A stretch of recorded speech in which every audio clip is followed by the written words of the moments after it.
Senator Anwar. Thank you. Thank you, Madam President. Thank you again for this. I rise in support of this bill.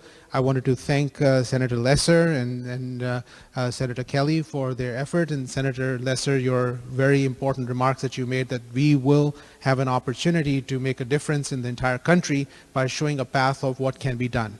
And it's not every day that one gets to vote on bills which are going to save lives. And the three bills that we have, this is the third one for the day that we are voting on, or we are going to be hopefully voting on shortly, that this is going to truly save lives.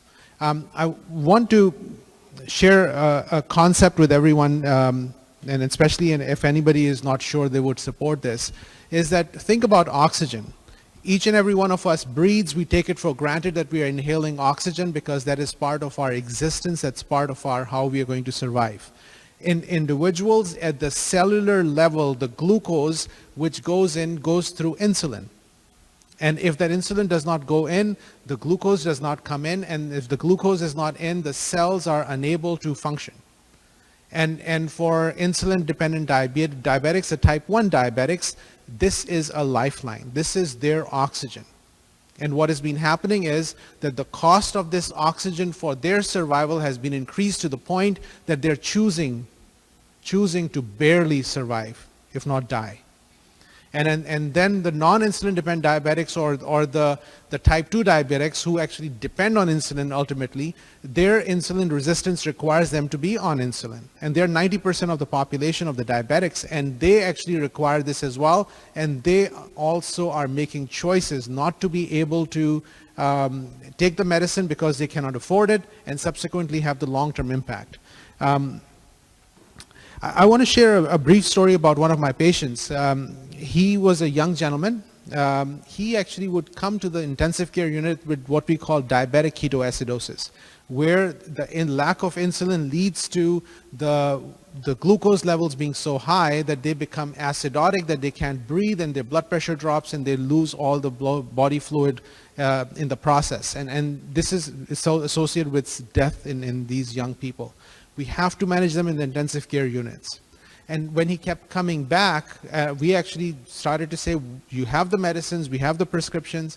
The reality was he could not afford the insulin, and he was rationing the insulin. And I think there were some of the people like him who actually came and spoke at the testimony. And then if anybody wants to listen to the testimony of how this is impacting the life of many of the people in our communities, they would recognize that this is real and it's impacting each and every diabetic in some way or the other. The ones who actually do not have the resources, they get impacted the most. So again, the impact, I want to share some numbers. The number of, there are 3 million in our country type 1 diabetics, and there are about 30 million type 2 diabetics. In the state of Connecticut, it's believed that we have 350,000 patients with diabetes. This is actually a few years ago, so the number has increased at this time.